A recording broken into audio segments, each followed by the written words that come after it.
A'udzubillahi minasyaitonirrajim. Bismillahirrahmanirrahim. Assalamualaikum warahmatullahi wabarakatuh.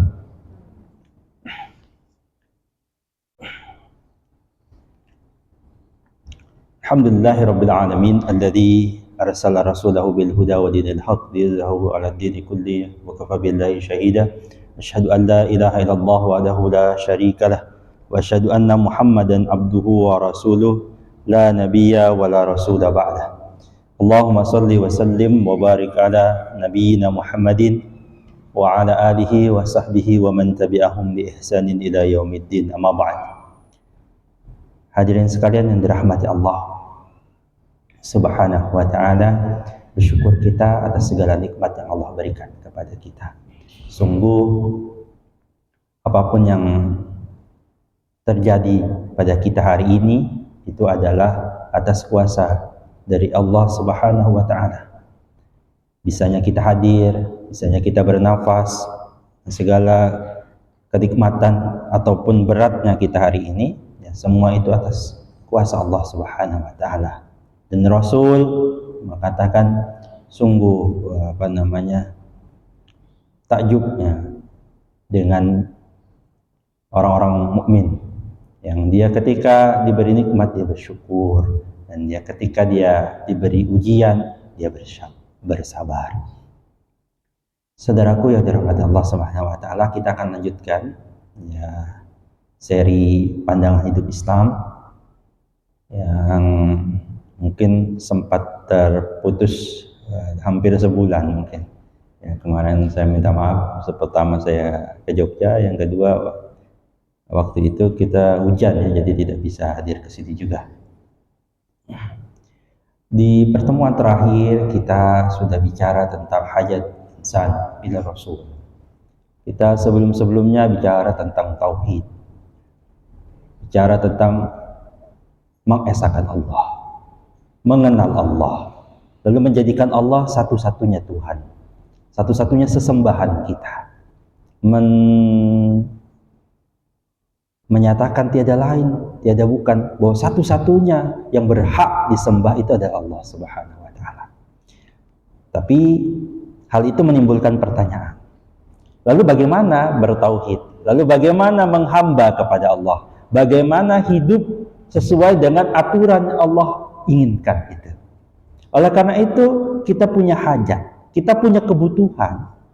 Dengan siapa? Dengan orang yang bisa memperkenalkan kita, dengan orang yang tahu aturan yang diinginkan Allah itu seperti apa.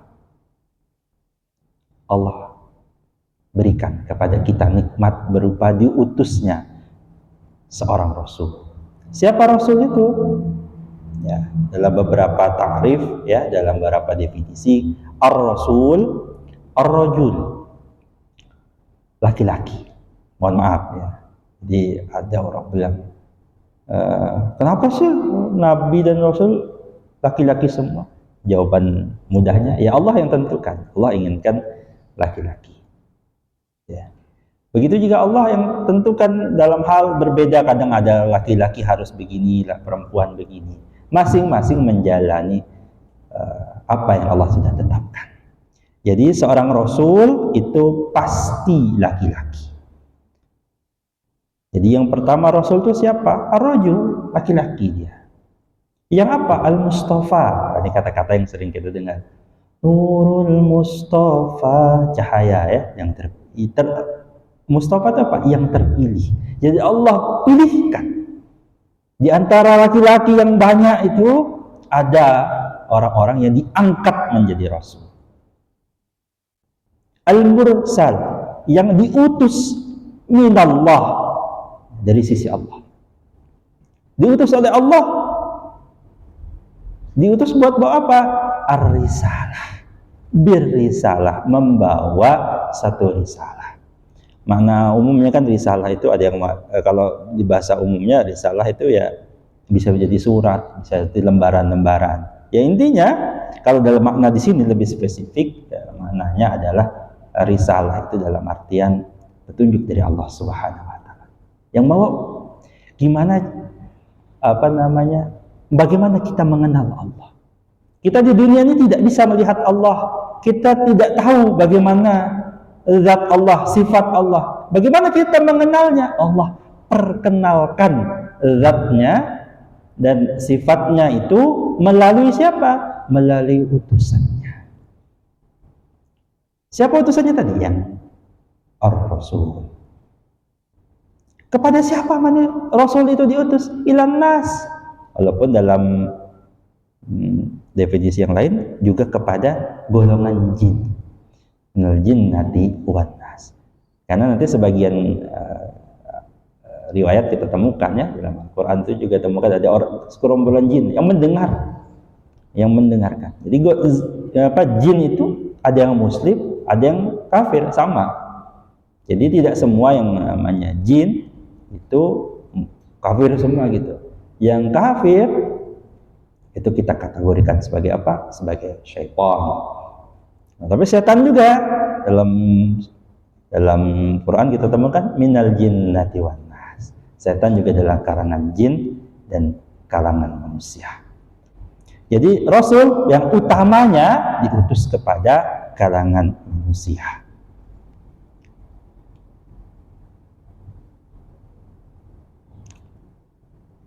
Dulu guru saya itu pernah menyampaikan begini. Sebenarnya kalau manusia itu mau, kalau Allah mau, manusia itu semuanya taat. Itu gampang. Yang diutus bukan manusia, bukan nabi. Siapa yang diutus? Malaikat penjaga neraka. Sambil bawa cuplikan CCTV neraka. Nah, neraka itu begini, orang dicambuk-cambuk gitu, dibakar sampai gosong gitu. Malaikat datang, kalian tidak mau tunduk kepada Allah itu, lihat tempatnya neraka. Tapi kan enggak gitu yang dipilih Allah. Allah uji manusia dengan ada manusia yang membawa risalah. Jadi bukan sekedar membawa risalah yang dipilih manusia, berarti manusia yang sama seperti kita yang bisa juga menjalankan syariat itu. Secara umum Rasul menjalankan syariat yang sama dengan kita, walaupun nanti ada khasais, ada kekhususan tertentu. Tapi yang diutus oleh Allah itu manusia agar apa? Agar kita rasa. Kalau berat Rasul pun berat, kalau susah Rasul pun susah. Ya, kalau ada suami diomelin istri, Nabi pun pernah diomelin sama istrinya. Ya. Kalau ibu-ibu jengkel sama suaminya, ya, kadang cemburu, kadang apa. Rasul saja orang terbaik dipilih itu nggak lepas dari omelan istrinya. Nah, itu ya. Tapi Allah pilihkan manusia maksudnya itu agar apa? Agar bisa dicontoh, agar bisa dilihat. Oh gini loh, sama bisa tidur, bisa ngantuk, bisa lapar. Dikira mentang-mentang Nabi nggak lapar, mentang-mentang Nabi nggak haus, mentang-mentang Nabi perang, oh pasti menang. Tidak. Nanti ketemukan Nabi pun terluka. Kenapa? Karena yang diutus itu manusia. Dalam surah Al-Kahfi itu dikatakan, Qul innama ana basyarum mislukum. Katakan, sesungguhnya, katakan wahai Muhammad, sesungguhnya aku ini, Nabi Muhammad itu, manusia biasa seperti kamu. Jadi kalau ada orang datang, wah aku kebal nih, potong, enggak mempan. Nabi itu luka. Nabi itu dalam satu perang, di perang rontok giginya, mengalir darahnya. Nabi pernah sakit berat, Nabi dalam keadaan tertentu. Nabi pernah kelaparan yang begitu berat. Jadi ini juga pelajaran buat kita. Kan ada yang bilang, kamu amalkan ini, dalam artian nanti kamu kalau begini pasti aman, hidupnya nyaman, tentram. Belum tentu juga, yaitu ikhtiar kita. Tapi nanti Allah berikan kita dalam kondisi tertentu, kesusahan. Itu juga dialami para rasul. Bahkan kalau kita luaskan makna rasulnya ini, artinya seluruh nabi dan rasul, ada yang nabi yang dibunuh kaumnya. Ada nabi diriwayatkan dibunuh kaumnya. Berdakwah dibunuh. Ada nabi yang berdakwah diusir dari negerinya. Ada nabi yang berdakwah dilempari. Ada nabi yang berdakwah dicaci maki. Itu pelajaran kepada kita. Itu yang pertama, bahwa nabi itu manusia biasa. Ya. Tapi dia yuha ilayya, yang diwahyukan kepadaku. Annama ilahukum ilahu wahid, bahwa sesungguhnya tiada Tuhan, ya, Tuhan kalian itu kecuali Tuhan yang esa itu. Faman kana yarju liqa'a rabbih falyamal 'amalan shalihan wala yusyrik bi'ibadati rabbih ahada. Nabi itu diutus untuk mengingatkan kepada kita. Pertama, aku tuh manusia sama seperti kalian. Yang diwahyukan kepadaku apa? Bahwa tiada Tuhan kecuali Allah. Barang siapa yang mengharap berjumpa dengan Allah nanti di akhirat. Jadi salah satu kenikmatan yang didapat para ahli surga yang mengalahkan kenikmatan yang lain itu adalah melihatku, berjumpa dengan Allah. Dikasih tahu kenikmatannya, lalu dikasih tahu caranya gimana agar mendapat kenikmatan di hari kiamat itu, ba'da hari kiamat itu, maksudnya di negeri akhirat itu apa? Falyamal 'amalan shalihan, maka bekerjakanlah amal-amal yang saleh, amal yang baik. Cukup tidak, wala yusyrik bi'ibadati rabbih ahada, dan jangan persekutukan Allah, jangan syirik dalam ibadah. Ini berarti tanda-tanda. Berarti kan kita nanti Rasul itu membawa dari sini, di ayat ini Rasul itu membawa cara beribadah itu bagaimana, cara menyembah kepada Allah itu bagaimana, cara meminta kepada Allah itu bagaimana, cara bertaubat itu bagaimana, cara kita ingin dapat pahala dari Allah itu bagaimana. Itulah ajaran Islam yang dikaitkan dengan syariatnya, aturannya. Juga diingatkan, kalian boleh beribadah itu, lakukan banyak ibadah itu, tapi ada syaratnya ini, wala tusyrik, jangan lakukan syirik. Karena kalau kalian lakukan ibadah, sholatnya sama, puasanya sama, zakatnya sama, ibadah fisiknya itu sama, tapi di hati tidak karena Allah, sia-sia, hangus itu pahala. Menjadi, kalau dalam bahasa Al-Quran itu haba'an mansura, debu-debu yang berterbangan. Hadirin yang dirahmati Allah Subhanahu wa ta'ala. Itu yang pertama. Jadi kenapa kajian ini diberi judul seri Pandangan Hidup Islam? Agar ini membentuk konsep-konsep dalam diri kita. Jadi kita ingin menghamba kepada Allah. Bagaimana caranya? Ikuti Nabi.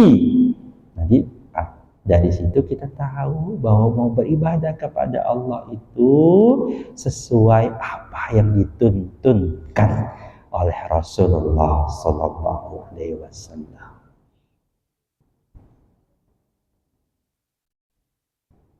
Gimana kita tahu yang sesuai dengan Nabi?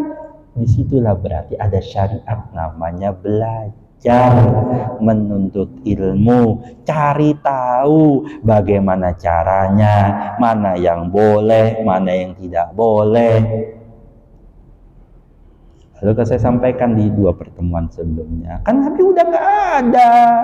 Jadi kita tahu dari mana? Kita belajar dari para pewaris, ahli warisnya, dari ahli warisnya Nabi.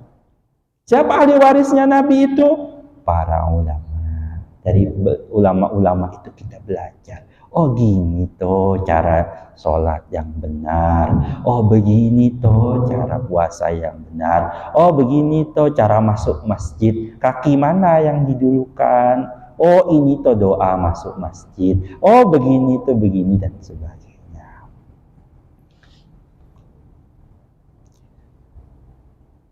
Kenapa ini penting?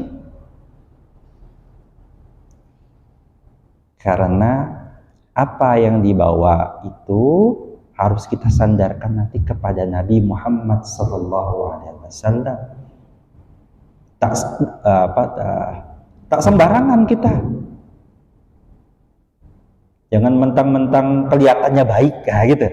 Jangan mentang-mentang kelihatannya baik, nampaknya baik, itu pasti baik dengan ukuran kita sendiri. Nanti kita temukan dalam itu ada yang boleh dilakukan, ada yang haram dilakukan, ada yang makruh dilakukan. Kelihatannya baik-baik saja, tapi ternyata terlarang dalam Islam. Ya, gitu. Ada yang kelihatannya sesuai dengan adat istiadat kami itu kayak gini tuh. Kita ukur bukan karena dia turun temurun, bukan karena dia dibawa oleh dulu orang yang baik juga misalnya dan sebagainya. Tapi kita lihat, kita ukur dengan tuntunan agama. Kalau itu disyariatkan boleh, kita ikuti. Kalau itu juga satu hal yang dibolehkan dan tidak terlarang, kita ikuti.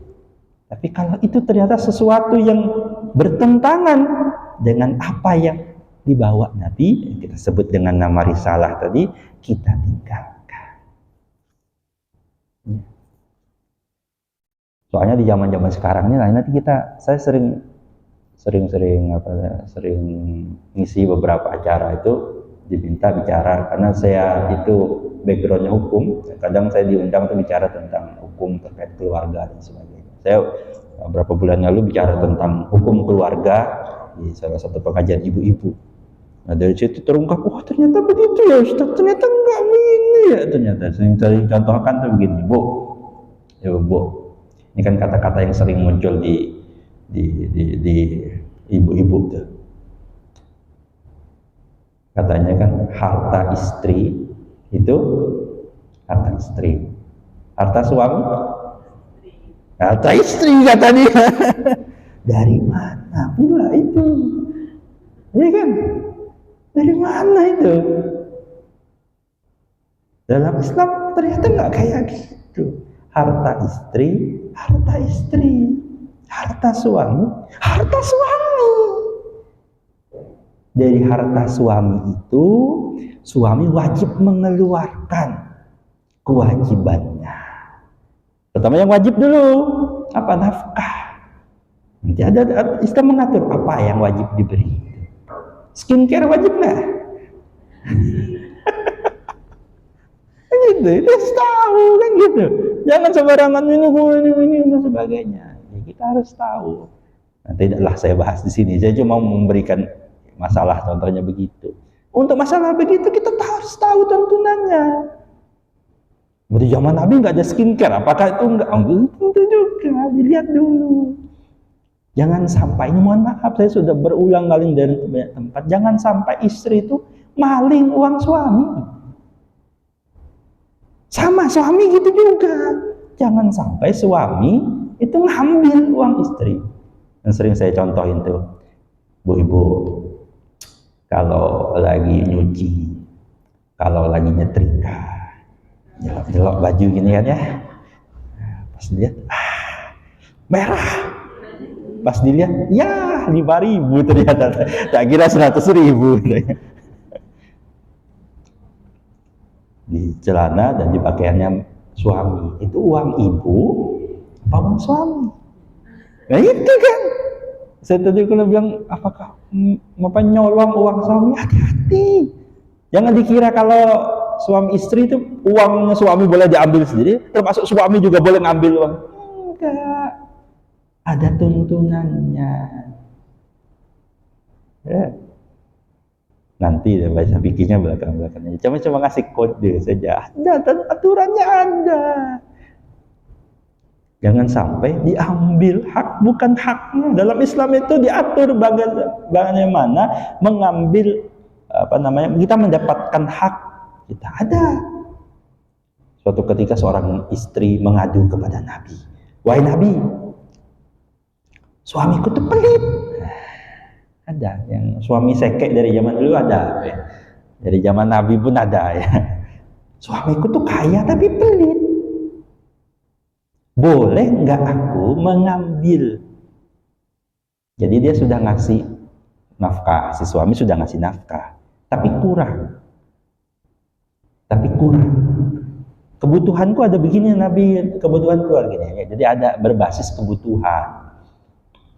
Kata Nabi, ya kalau memang kebutuhannya ada, silahkan ambil. Walaupun tanpa persetujuan suaminya diam itu boleh diambil. Dalam keadaan itu. Tapi ada buntutnya. Bil ma'ruf, dengan ma'ruf itu salah satu ukurannya dengan ukuran yang jangan mentang-mentang ada 10 juta diambil semua. Enggak. Itu makanya dalam Islam itu ada yang tadi dengan cara yang baik, dengan itikat yang baik. Nanti kelihatan juga itikatnya diambil semua apa enggak tuh.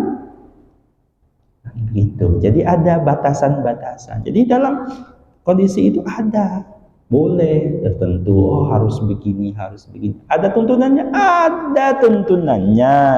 Oleh karena itulah yang kita butuhkan itu apa? Risalah, tuntunan kita tuh mau ngapain?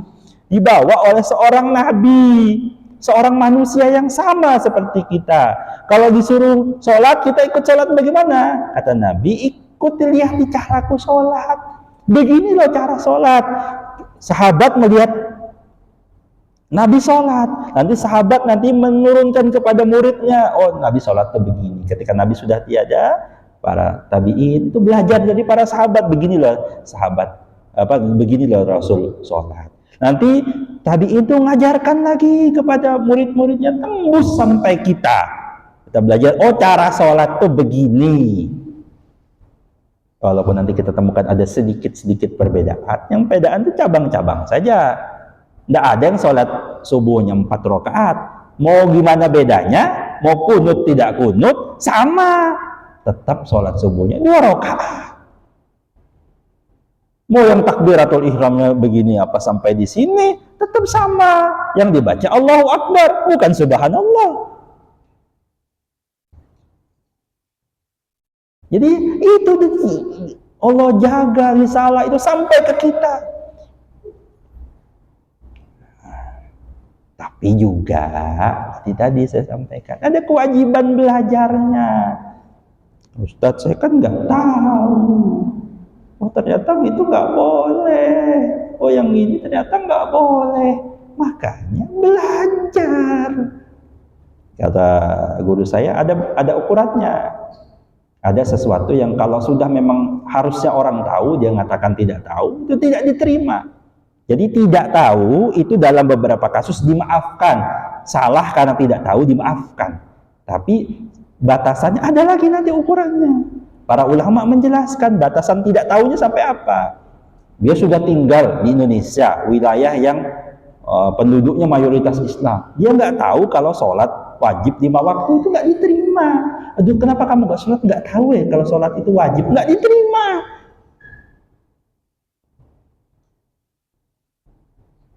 Beda kalau dia tinggal di Zimbabwe misalnya ya, misalnya saya nggak tahu Zimbabwe Muslim apa enggak ya, misalnya di satu wilayah ya, misalnya di Meksiko, saya hampir yakin mayoritasnya bukan Islam. Nah dia hidup di situ, nggak ada yang tempat dia belajar, walaupun sekarang pakai HP pun bisa ya, tapi minimal lingkungannya itu tidak bisa dia akses belajar dan pengajian-pengajian. Lalu dia bilang, aduh saya nggak tahu ternyata minuman alkohol itu haram. Saya kira boleh aja karena semua lingkungan saya minum itu. Nah di situ mungkin jadi alasannya bisa diterima, saya tidak tahu. Tapi orangnya di sini ada kesempatan belajar. Sudah puluhan tahun beragama Islam, tapi meninggalkan kesempatan untuk belajar, nah itu yang nanti tidak diterima. Dasarnya, alasannya apa? Saya kan enggak tahu, Ustaz. Na'udzubillah min dzalik.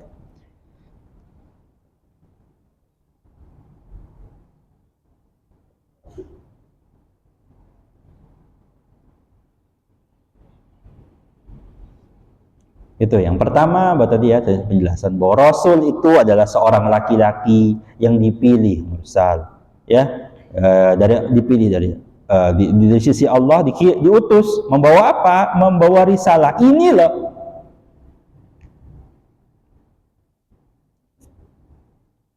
Ini loh tuntunan hidup kita. Manhaj hidup kita. Pedoman hidup kita. Ini juga menjadikan kita ingat satu hal. Saya teringat satu hal, bahwa ternyata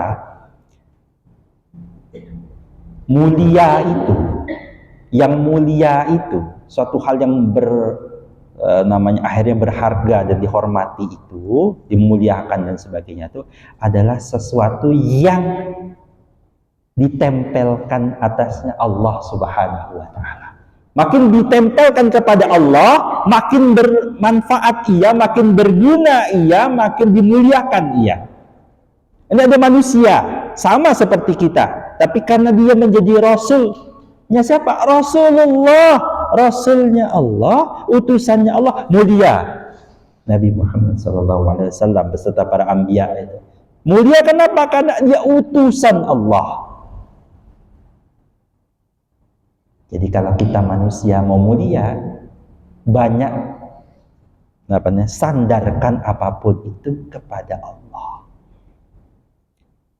Kita Muslim itu mulia dibanding orang kafir. Kenapa? Karena kita Abdullah, hambanya Allah. Itu yang membuat kita dimuliakan. Tapi kalau itu kita hilangkan, kita tidak lagi menghamba kepada Allah, makanya syirik itu menjadikan kita hina seburuk-buruknya. Perbuatan itu adalah syirik. Kenapa? Menghilangkan kemuliaan kita sebagai hamba Allah. Kalau ada orang nolong, mohon maaf, dia maling, tapi dia masih tahu kalau dia tidak berbuat syirik. Ya. Kalau ada orang bahkan melakukan kejahatan banyak hal, tapi dia tidak syirik, ya, Allah bisa ampuni ia tanpa orang itu. Dalam itu bisa, ya, saya katakan bisa. Allah bisa ampuni dosa-dosanya. Kecuali kan Allah itu ampuni dosa kecuali dosa syirik. Allah tidak akan ampuni dosa syirik itu kecuali orang yang syirik itu bertobat langsung kepada Allah.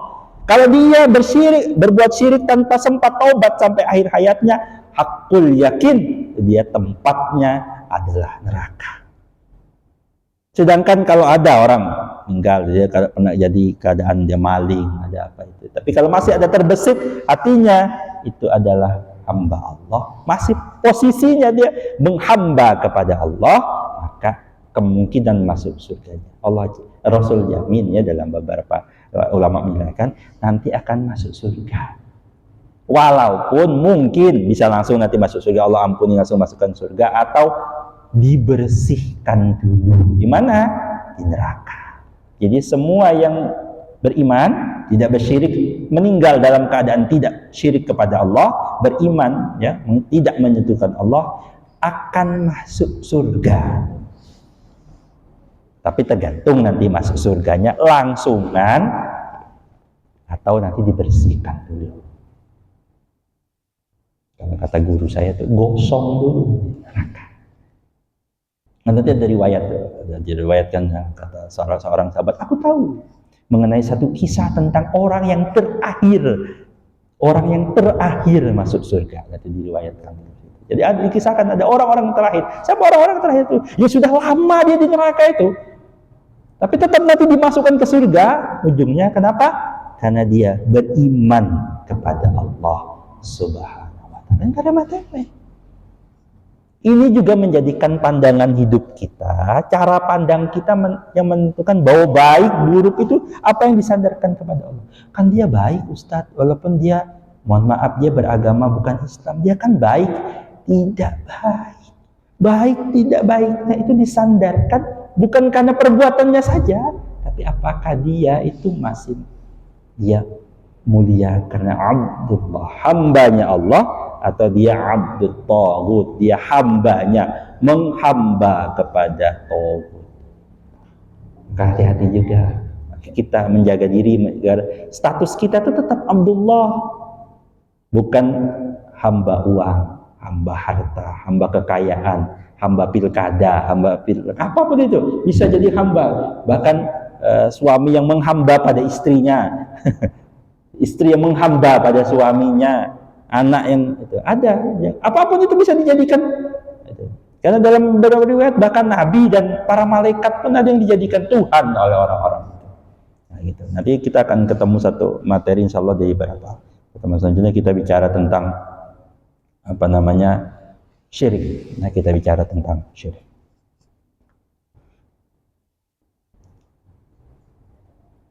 Ya. Tadi saya sampaikan hadirin sekalian bahwa Rasul itu adalah seorang manusia, dia lelaki. Maka tugas pertama dia tadi, karena dia sebagai utusan, apa tugasnya? Menyampaikan risalah. Dalam surah Al-Maidah ayat 67. A'udzubillahi minasyaitonirrajim. Ya ayyuhar rasulu balligh ma unzila ilaika mir rabbik wa in lam taf'al fama ballaghta risalatah wallahu ya'simuka minan nas innallaha la yahdil qaumal kafirin. Wahai Rasul, sampaikanlah apa yang diturunkan kepadamu dari Tuhan. Dan apabila tidak kamu kerjakan, kamu tidak menyampaikan amanatnya, Allah memelihara kamu dari gangguan manusia. Sesungguhnya Allah tidak memberi petunjuk kepada orang-orang yang kafir.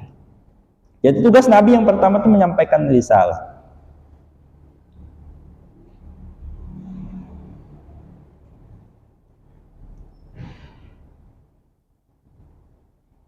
Maka nanti kita juga meneladani Nabi.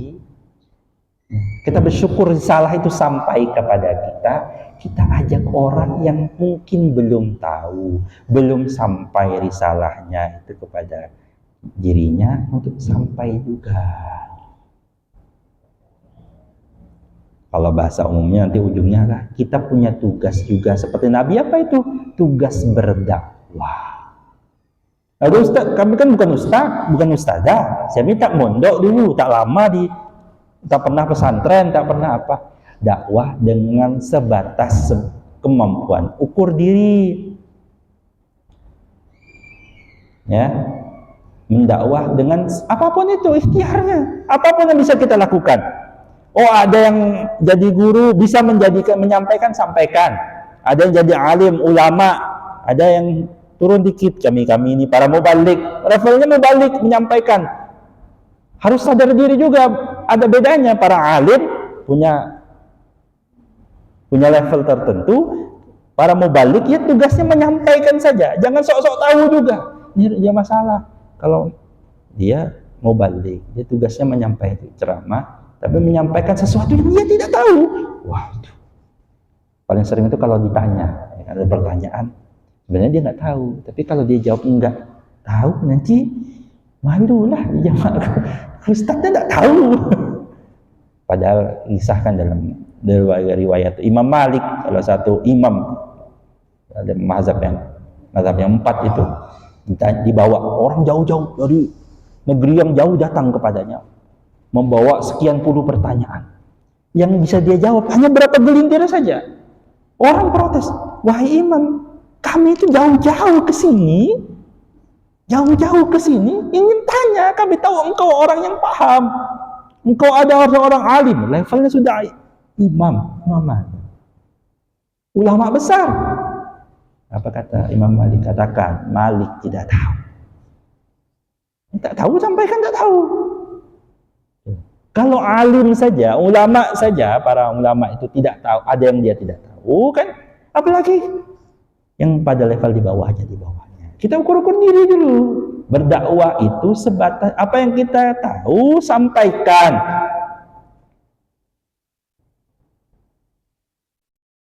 Sekecil apapun itu. So, saya sering menyampaikan dalam beberapa khutbah saya. Para suami saya sampaikan, wahai para suami yang datang Jumatan itu, tugas salah satu yang mendengarkan khutbah itu adalah menyampaikan kepada siapa? Keluarganya masing-masing. Apa yang ia dengar saat khutbah Jumat itu. Pagi itu ibu-ibu ya, suaminya jangan waktu Jumatan Pak, Jumatan kemarin apa khotibnya memberi nasihat apa? Minimal seminggu tuh sekali. Aduh, tidur kayak ngantuk kemarin katanya gitu. Wah, ada tugas untuk apa? Untuk menyampaikan. Jadi menyampaikan di sini bermakna dakwah ini bukan sekedar nanti berdiri di atas mimbar bicara, enggak. Seminimal seorang bapak tuh nyampaikan itu, ibu nanti nyampaikan kepada anak. Kalau kumpul sama tetangga, kamu sampaikan sedikit apapun itu. Oh, saya khawatir menyampaikan minimal ya, sampaikan para ulama itu minimal dalam dakwah itu kita menjadi salah satu dari keempat orang nih. Apa itu yang pertama? Yaitu orang yang berilmu yang mengajarkan. Ya, pilihan pertama, level terbaik, jadi orang-orang yang berilmu dan mengajarkan. Ini level terbaik. Tapi ada level di bawahnya. Kalau belum gitu, jadilah orang yang belajar. Talibul. Para tulab, orang-orang yang belajar. Belajar itu apa? Serius. Aduh Ustaz, karena tidak semua orang belajar itu serius. Maksudnya begini, belajar serius itu maksudnya nanti dengan dia belajar itu dia jadi alim, jadi ulama. Maka dia belajar yang serius, terstruktur. Terus ada orang yang ikut pengajian sudah puluhan tahun tapi stop di situ-situ aja karena biasanya dia tidak belajar yang tadi menjadi kategori tulab. Jadi orang-orang yang belajarnya serius naik. Jadi belajar itu kan naik ke kelas 1, naik kelas 2, kelas 3 gitu naik. Pembelajarannya pun naik. Tapi kalau di pengajian itu kan seringnya ya muter di situ aja tuh, muter di situ nanti naiknya level 1 sampai itu enggak naik gitu. Makanya ada kategori kalau mau nanti belajar lebih serius. Ya, tidak di pengajian yang umum. Misalnya nanti dia masuk pesantren kah, atau talaki sama guru sendiri kah, macam-macam caranya. Tuh, yang kedua. Kalau tak mampu ini, aduh banyak kerjaan ya. Udah itu yang penting saya ikut. Ikut yang ketiga nih. Jadi mustami, pendengar, orang yang suka hadir pengajian, mendengarkan para tuh, ya. Tuh, jadi orang yang nih, walaupun belajar tapi yang bukan terus untuk jadi. Tak semua orang wajib memang, tidak semua orang jadi ulama itu nggak semua orang wajib kan itu. Minimal wajib ada. Nah, kita berdoa mudah-mudahan kalau bukan kita, ada anak kita, keluarga kita, anak keturunan kita. Karena tidak sepele tidak remeh mendoakan, berharap sambil berdoa kepada Allah. Ustadz Somad itu pernah cerita, dia dulu waktu kecil itu dia sudah didoakan sama kakeknya itu. Ini ada kebun ini, hasilnya untuk menyekolahkan kamu katanya salah satunya itu, agar kamu jadi ulama besar. Nah, kira-kira begitu. Jadi jadinya seorang ulama itu salah satunya karena bisa jadi doa orang-orang tuanya. Kalau tak mampu juga jadi yang ketiga, nah jadilah yang keempat. Apa keempatnya? Orang yang suka dengan pengajian, dengan suka saja, walaupun tidak sempat hadir mungkin, bisa jadi dia support apalah, ya. Minimal hatinya tuh suka, levelnya macam-macam. Bisa jadi dia ngirim bantuan lah, apa. Minimal tuh suka. Seminimal tuh. Jadi kata dalam pengkelompokan ini paling kecil tuh kalau bisa kita jadi orang yang suka. Kenapa? Kalau sudah lewat dari yang 4 jadi orang yang kelima apa? Apalagi kalau bukan tidak suka. Ada pengajian dia, pengajian lagi. Itu tuh, jangan sampai kita jadi orang yang kelima ini tidak lagi suka. Kalaupun tak sempat hadir, kalaupun tak bisa ada dirinya atau keluarganya jadi ulama, jadi yang belajar agama, ya minimal suka. Melihat orang dia misalnya belum ke masjid, ngelihat ada orang datang jalan ke masjid itu senang. Oh iya, mudah-mudahan aku pun nanti bisa. Yang repot tuh sudah nggak ke masjid, melihat orang datang ke masjid, ke masjid, nggak juga kaya, tetap ya miskin, tuh kan? Nah, itu udah ada aja omongannya. Ngelihat ada ibu-ibu yang biasanya dia kan nggak pengajian, kok dia datang tumben-tumbenan, sudah nggak pengajian, mulutnya ngomong tumben-tumbenan, paling cari nasi kotak, paling nyari apa, gitu. Nauzubillah min dzalik. Jangan jadi yang kelima. Kalau kita nggak jadi, kita jadi alim, belajar. Yang tiga, yang ya suka mendengarkan, ya, ikut itu. Ya, minimal bukan jadi yang utama, tapi jadi yang support. Yang terakhir, minimal hati kita tuh suka lah, gitu. Makanya ada seorang kiai itu menyampaikannya, kalau orang tuh ya, malas ke masjid, malas masih jarang sholat itu tuh, yang penting hatinya jangan sampai hatinya tuh benci sama orang-orang yang baik, gitu. Itu hati kita jangan sampai kita upayakan, walaupun kita belum mampu sedekah banyak, belum mampu haji, belum umroh, belum bisa ini, belum bisa istiqomah begini, atau misalnya yang mohon maaf ya, misalnya dia belum menutup aurat, pesan kayak gitu. Kalau belum mampu menutup aurat, janganlah minimal dalam hatimu itu ada perasaan nggak suka sama orang yang menutup aurat. Dasar gitu. Jangan sampai itu ada perasaan. Kalaupun dianya belum, karena ternyata nanti kita temukan ada yang begitu-gitu. Pengajian mulu kata dia. Yasinan lagi. Bahkan ada orang datang keliling, kadang ada di beberapa kampung tuh kan ya, kalau mau mengadain pengajian apa itu datang orang nyebar buat sumbangan gitu. Ya ada giliran itu lewat ya, sumbangan lagi. Jangan sampai hati kita itu. Jadi seminimal mungkin hati kita itu terjaga, suka. Ya memang setan tuh tahu gitu. Setan tuh tahu hati kita. Jangan-jangan karena iri dengki. Gitu. Ngafal Quran masuk peserta, mau jadi apa nanti? Nah, gitu. Ada gitu. Naudzubillah misalnya. Itu bahwa Nabi itu membawa risalah. Ternyata tidak cuma itu. Rasul itu kenapa ia dipilih oleh Allah Subhanahu wa taala sebagai adalah manusia, bukan dari kalangan malaikat. Ternyata hikmahnya agar bisa ditiru. Allah memainkan dalam Al-Quran itu sebagai uswatun hasanah.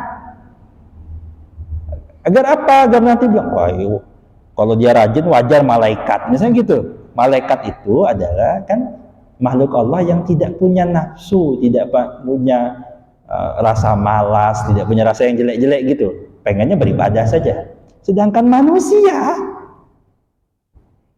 itu ada rasa sedihnya, ada rasa marahnya, rasa tidak sukanya.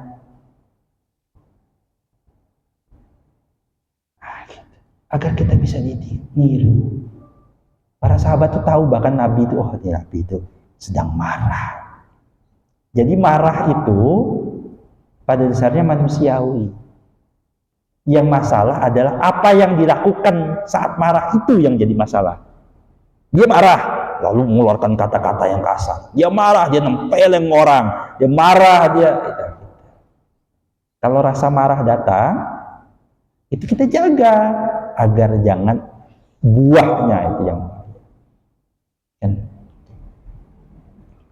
Rasul juga pernah sedih. Saya tadi dapat cerita beberapa hari yang lalu tuh ada anak yang tenggelam di di bawah jembatan. Tadi pagi ditemukan sudah di Lowak Hulu, tidak bernyawa. Nah, saya ngerti karena usianya tuh nggak beda jauh sama anak saya. Ya, kalau kita lihat sedihnya begitu, bayangkan Nabi itu punya anak laki-laki berapa? Anak laki-lakinya Nabi? Aduh, lupa ya. Nah, kan ini. Ya nantilah kita ada sesinya juga mengenal Nabi itu secara lebih dalam. Nanti mungkin sesi. Ini kan sesi yang panjang nanti. Nama Nabi itu berapa? Istri jumlahnya berapa?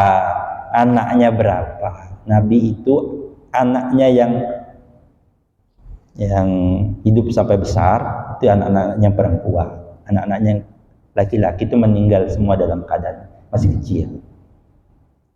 Jadi Nabi itu cobaannya berat.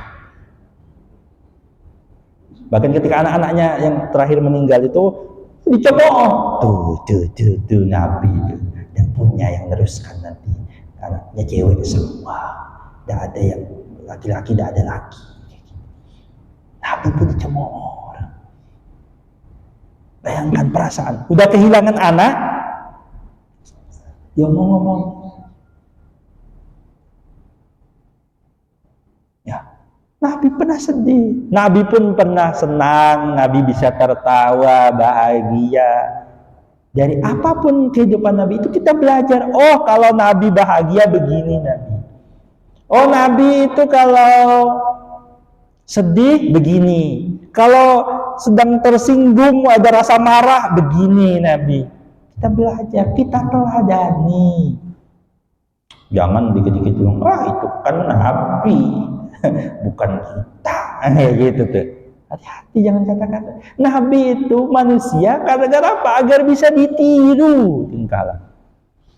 Suatu ketika dikisahkan ya, Nabi itu keluar malam hari, malam-malam keluar. Kenapa? Lapar. Ya, jalan gitu kan, ketemu ada Abu Bakar dan Umar sedang berdua. Nabi negur, kalian ngapain malam-malam keluar? Kata Abu Bakar sama Umar, kami keluar, kami lapar dan tidak ada makanan di rumah. Kata Nabi, aku pun sama. Bahkan dalam riwayat banyak itu Nabi itu tidak pernah hari berturut-turut itu Nabi makan enak, itu nggak pernah. Pertama, kalau hari ini makan enak, besoknya tidak makan. Nabi itu kalau pernah ditemukan ya dalam keadaan sahabat melihat Nabi itu ketika tidur sedang tidak pakai atasan ini, yaitu ngecap Nabi kan tidur di tumpukan daun-daun itu, ngecap gitu. Kerasnya, tikarnya keras itu ngecap di badan. Jadi teladan kita. Ternyata kita baca lebih enak hidupnya dibanding Nabi. Di situ kita mengeluh, kurang ini ya Allah, aku kurang ya Allah. Lihat tengok Nabi itu yang paling disayang Allah. Kadang kita merasa, aduh kok aku disusah, jangan-jangan Allah nggak sayang. Lihat Nabi dan para sahabat itu, yang paling dikasih sayang oleh Allah, begitu kondisinya. Agar jadi teladan buat kita. Kalau nengok yang enak-enak terus, ngelihat yang baik-baik, nyaman betul hidupnya ya, kayak gitu kira-kira. Kita lihat, ada teladan kita. Jadi Rasul itu laki-laki, manusia biasa yang dipilih Allah, mulia karena dipilih Allah sebagai Rasulnya. Yang nanti menyampaikan risalah kepada manusia. Apakah karena dipilih itu hidupnya pasti senang, pasti enak? Tidak. Ada senangnya, ada sukarnya, ada tidak nyamannya. Nanti juga kita belajar ya, dari kisah-kisah itu membentuk cara pikir kita. Oh begitu ya. Oh begini, begitu ternyata. Nanti dalam nanti ada sesi-sesi bicara tentang sirahnya Nabi, bagaimana keluarga Nabi, bagaimana Nabi berinteraksi dengan istrinya. Bunda Aisyah itu pernah marah-marah, punya nampan begitu, dilempar karena dia sedang cemburu.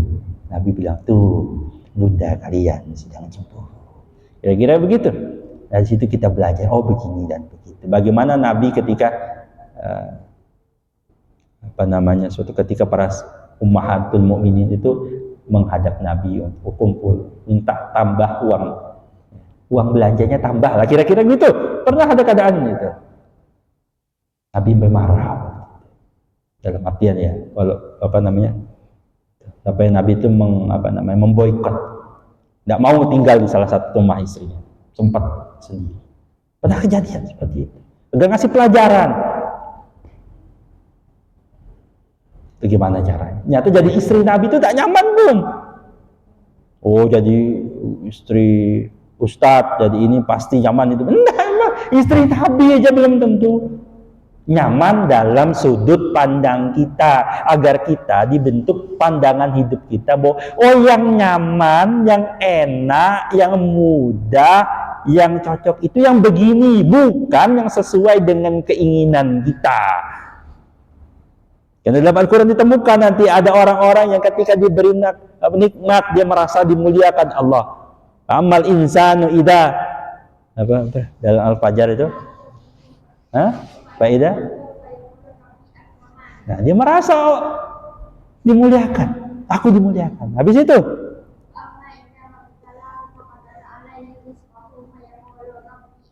ketika dia dikecilkan rezekinya, dia merasa disusahkan, dia sedang dihinakan oleh Allah Subhanahu wa taala. Kenapa? Karena sudut pandangnya. Dalam ayat berikutnya, kalla, bukan yang begitu. Sekali-kali tidak yang kayak gitu.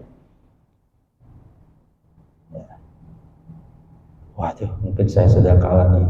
Udah nyalek nggak kepilih misalnya. Oh, nyalon bupati nggak kepilih. Belum tentu nggak kepilih itu. Itu membuat itu. Di sisi Allah. Nah, kan kita nggak tahu apa yang baik, tidak baik di sisi Allah. Allah yang tahu. Oleh karena kita bangun pandangan di sisi Allah. Kehidupan kita tuh sesuai pandangan hidup Islam. Apa yang menurut kita baik belum tentu baik di sisi Allah, itu ada dalam Al-Quran. Nah, cara pandang itulah yang kita bangun dengan konsep-konsep tadi. Oh, ada Nabi, ada Rasul, ada Tuhan, nanti ada agama, ada ini. Konsep-konsep itu membangun cara pikir kita. Ya, jangan sampai cara pikir kita itu sekarang terpengaruh hal-hal yang di luar Islam. Tadi itu harta suami, atas istri dong, kayak gitu. Emang sudah haknya istri misalnya kayak gitu ya. Memang haknya istri itu dari mana taunya? Itu kan didikan yang kita dapat dari manalah, entah berentahlah.